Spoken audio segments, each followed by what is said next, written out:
Pada kesempatan kali ini saya akan menjelaskan tentang tugas mekanika tanah 1 yang diberikan oleh Bapak Dr. Insinyur Ahmad Rifki Asrif MT dan Bapak Insinyur M. Reza Hasrul STMT yang bertema aliran air dalam tanah, permeabilitas dan rembesan. Yang pertama-tama saya akan memperkenalkan diri. Saya adalah Anas Sitirabe dengan NIM 210201602 dari kelas Teknik Sipil Bangunan Gedung D 04. Langsung saja, yang pertama aliran air di dalam tanah mempunyai 3 bagian, yaitu sumber utama air yaitu air hujan yang meresap ke dalam tanah melalui ruang pori di antara ruang tanah tersebut. Yang kedua, air biasanya berpengaruh pada sifat-sifat teknis, khususnya tanah yang berbutir halus. Yang ketiga, air merupakan faktor yang penting dalam masalah-masalah teknis yang berhubungan dengan tanah, seperti penurunan, stabilitas pondasi, dan stabilitas lereng. Terdapat 3 zon penting di lapisan tanah yang dekat dengan permukaan bumi, yaitu zon jenuh air, zon kapiler, dan zon jenuh sebagian. Pada zon jenuh air, zon ini di bawah muka air tanah, mengisi seluruh rongga-rongga tanah. Pada zon kapiler terletak di antara zon jenuh ketebalan. Zon ini tergantung dari jenis tanahnya. Yang terakhir, zon tak jenuh atau zon sebagian berkedudukan paling atas, zon yang dekat dengan permukaan tanah, di mana air dipengaruhi oleh penguapan dan akar tumbuh-tumbuhan. Selanjutnya, pengertian tanah. Tanah adalah susunan butiran padat dan pori-pori yang saling berhubungan satu sama lain, sehingga air dapat mengalir dari satu titik yang mempunyai energi lebih tinggi ke titik yang mempunyai energi yang lebih rendah.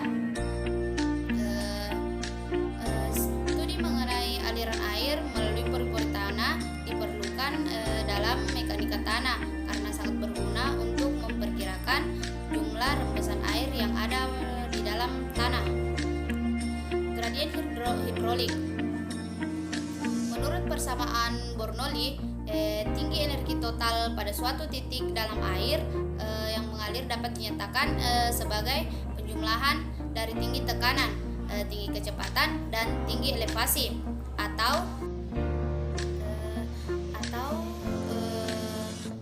tinggi energi total sama dengan tekanan dibagi berat volume air ditambah kecepatan kuadrat dibagi 2 kali percepatan yang disebabkan oleh gravitasi ditambah Z. Apabila persamaan Bernoulli di atas dipakai untuk air yang mengalir melalui pori-pori, bagian dari persamaan yang mengandung tinggi kecepatan dapat diabaikan, dikarenakan kecepatan rembesan air di dalam tanah adalah sangat kecil. Maka dari itu, tinggi energi total pada suatu titik dapat dinyatakan sebagai tinggi energi total sama dengan tekanan dibagi berat volume ditambah Z.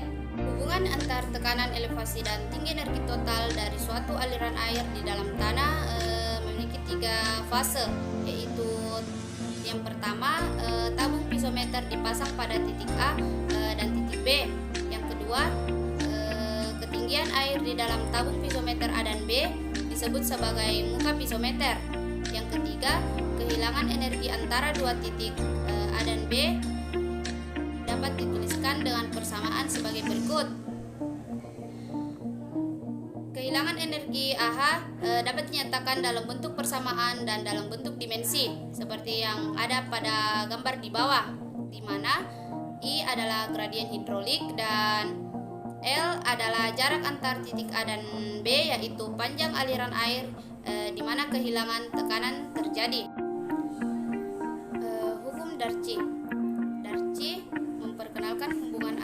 kecepatan aliran air dalam tanah dan gradien hidrolik, yaitu kecepatan aliran air dalam tanah sama dengan koefisien permeabilitas dikali gradien hidrolik. Selanjutnya, debit rembesan dapat ditulis dengan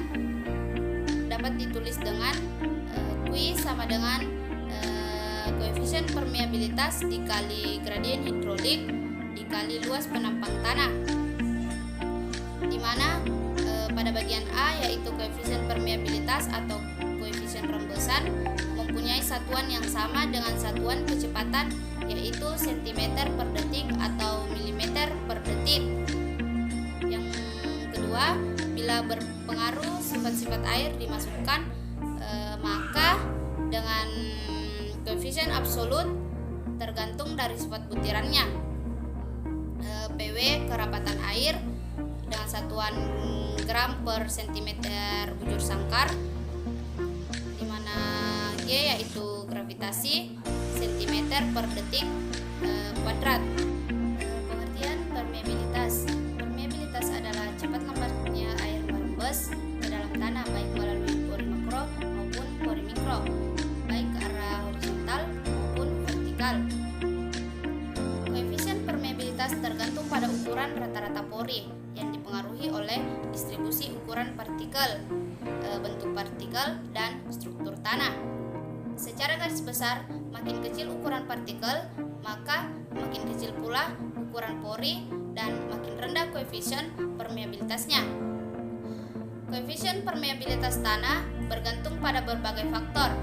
Di antaranya yang pertama adalah viskositas cairan, yang kedua distribusi ukuran pori, yang ketiga rasio kekosongan, dan keempat kekerasan partikel mineral, dan yang kelima derajat kejenuhan tanah. Adapun faktor-faktor yang mempengaruhi permeabilitas ada beberapa bagian. Yang pertama tekstur tanah, yang kedua struktur tanah, yang ketiga porositas, yang keempat viskositas cairan, yang kelima gravitasi, dan yang keenam B1 dan BJ. Uji permeabilitas. Terdapat 3 cara pengujian untuk menentukan koefisien permeabilitas di laboratorium. Yang pertama, pengujian tinggi energi tetap, yang kedua pengujian tinggi energi turun, dan yang ketiga penentuan secara tidak langsung dari pengujian konsolidasi.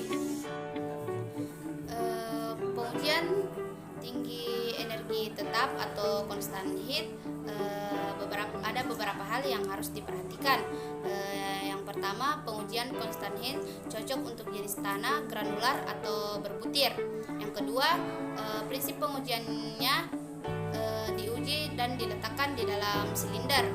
Yang ketiga, pemberian air dalam pipa masuk dijaga sedemikian rupa sehingga perbedaan tinggi air pada pipa masuk dan pipa keluar selalu konstan selama percobaan. Yang keempat, pada kedudukan ini tinggi energi hilang adalah H. Yang kelima, setelah kecepatan aliran air yang melalui contoh tanah menjadi konstan, banyaknya air yang keluar ditampung dalam gelas ukur dan waktu pengumpulan air dicatat. Adapun volume air yang terkumpul adalah sebagai berikut.